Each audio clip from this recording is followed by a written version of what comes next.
Joining me now, a prospect of the Nashville Predators. He is Spokane Chiefs defenseman Graham Sward. Graham, first of all, congratulations on being selected in the 2022 NHL Draft by Nashville. Take me through the moment when you found out where you were, who you were with. I can imagine the scale of 1 to 10 probably doesn't do justice to the excitement level with yourself and with your family. But take me through what that experience was like to hear your name called by Nashville. I actually wasn't home, and if I'm honest, I didn't see it live. I was at Mikey Milne's place because he got picked earlier to Minnesota. So me and Gage Goncalves and Jake Jason, we all went over there to kind of just be with him and kind of celebrate with him. And then the draft was still kind of going on in the background, and commercial break happened, and we were all just kind of sitting there talking, and then came back on, and no one really said much. And I looked at the screen, I kind of saw my name, a couple things up, and then they brought out the big picture of my face with the stats and all that kind of thing. So and then the room went crazy. It was nuts. Everyone was excited. So yeah, it's definitely a good day, and good to see a couple of my friends get drafted too. And obviously for myself, it was pretty exciting. Hey, tell you what, that definitely wins so far as the most unique draft story of 2022. I had one guy say he was out golfing and didn't have cell service and didn't find out until 2 hours after the fact. But take me through it. Obviously, you look at the Chiefs, both yourself and Mason go in the NHL draft this year. He's another lower mainline kid, just like yourself. But for a guy like yourself and for Mikey Milne especially, it wasn't your first kind of run through the NHL draft. And so I can imagine, is it even a little bit more rewarding to know that, after all the hard work and all the energy and all the support that you guys have gotten, that you put into this game, that now you've been noticed and now, they all say the work starts, but it had to have been awesome to have been recognized by Nashville there. Yeah, definitely. I think, last year was kind of tough. You see a bunch of guys, your friends, they all get picked and you don't. And, obviously I wasn't a shoe-in last year, and I kind of knew that going in, but, there's that chance, there's that little like hope in the back of your head, I guess you could say, that, maybe someone will pick me later. But yeah, I think that getting picked this year, I played a full season. I was healthy most of the year. I think that played a big part in getting drafted this year. And obviously you feel pretty proud of yourself that you got picked, but at the same time, like you said, the work starts now. And I think that's very true. Just going to development camp and kind of seeing kind of the older guys that are in their system, how they act, and just the way they play and how good they are and how close everyone really is. Once you get up to that pro level, I think that the gap kind of gets even tighter. And to separate yourself, you got to find something a little bit unique, I guess you could say, and just work that much harder. Tell me about that camp experience. You've kind of touched on what it was like to kind of, mirror yourself against some of the other names in the Predators system. But, it was a pretty quick turnaround for you as well to go from being drafted to, being in Nashville and kind of getting an introduction to the organization really in a matter of days. Take me through that aspect of it. It must have been a bit of a whirlwind for you, but an exciting whirlwind at the same time.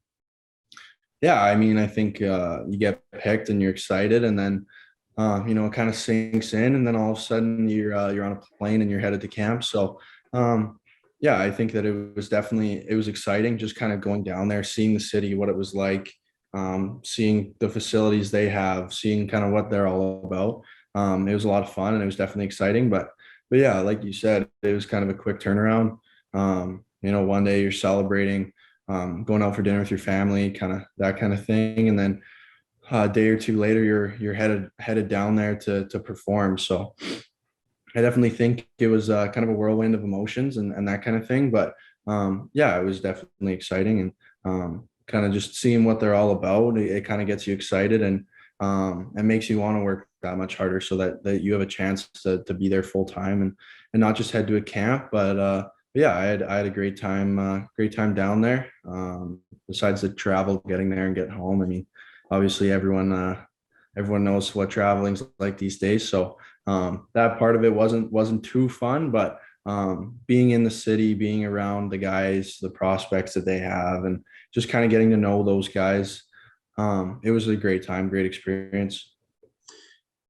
When you look at the Nashville Predators, I mean, for a defenseman like yourself, Graham, it has to be, hard not to almost visualize and to dream, because you look at the Nashville Predators and their bread and butter when it comes to player development. It seems like, for years now, they've been known as this team that finds defensemen and develops them and turns them into like quality NHLers. I mean, you look at, some of the names from the Western League, Shea Weber and Seth Jones and Cody Franson, and even names on the current roster like Ekholm and Roman Yossi. I mean, just to name a few. When you kind of look at it in a big picture point of view, I mean, it has to be exciting as well for a defenseman like yourself to be a part of an organization that has kind of prided itself on developing quality blue liners. Yeah, I think that's obviously something that I'm pretty excited for. Getting down there, working with the D development coach, and just kind of listening to what he had to say, and that kind of thing. I think it'll be super exciting in the future, and kind of just working with them and trying to learn and see what they have to say, and how they can help me, and obviously just try and take everything out of whatever they have to say, good and bad, just kind of take it all in, and see what I can do with it, and try work on the things that they tell me I need to work on. And yeah, I think that looking at the guys that they've kind of turned out over the last couple of years, I think it's obviously exciting, and I want to be one of those guys that they kind of develop into an NHL player. That's obviously a goal of mine. And yeah, I mean, I didn't really know too much about Nashville, honestly, before the draft, just because of how far they are. They play in the East most of the time. So growing up on the West Coast, it's not a team that you watch a lot of. But growing up as a kid, I was always a huge Shea Weber fan. I'm not sure why. I think it's just because he was a BC boy and so was I. And he kind of has that style of play that people like to watch. Pretty big, rough, hardest shot competition, things like that kind of make him stand out to a young kid. And yeah, I think it was definitely exciting, and I couldn't have been happier to go there. When you look at your season with the Chiefs, it's safe to say this past year you found your stride offensively, no question about that, north of 40 points from the blue line. As you look ahead to this year, I mean, it's no uncertain terms. You are the leader on that blue line kind of going forward here. Is that kind of a role that you relish, and kind of having come up here through, the Chiefs system, who are some of the guys that maybe you have leaned on in years past that you've taken little things about, your leadership qualities from? Yeah, I think last year I did have a pretty good year. I think that my 17-year-old year was kind of a bit of a downer, dealing with like injuries and stuff like that, shortened season, COVID, all that stuff, kind of got to me a little bit. But yeah, I think last year was a good year to kind of show people what I can do. And yeah, just trying to learn from guys along the way. I've played with some pretty good players over the years: Ty Smith, Philip Kral, guys that are playing in the NHL. Noah King played in the AHL.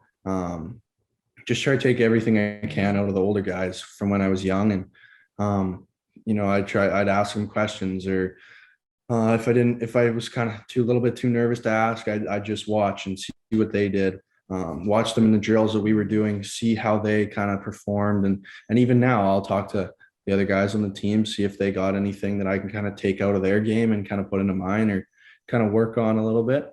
And yeah, I think, time flies, but I remember being a young kid looking up at a Ty Smith or Philip Kral, guys like that. And I think it's kind of my time now, going into my 19-year-old year, to kind of show those younger guys, kind of things that I've picked up along the way, things that they can use, kind of be there if they have any questions. I think that's kind of how junior hockey kind of works. And that's kind of the beauty about it, is that you come in as a young kid, you learn from the older guys, and then once you are an older guy, you kind of pass that on, and that's kind of how culture's formed and things like that. So yeah, I'm definitely excited for this season.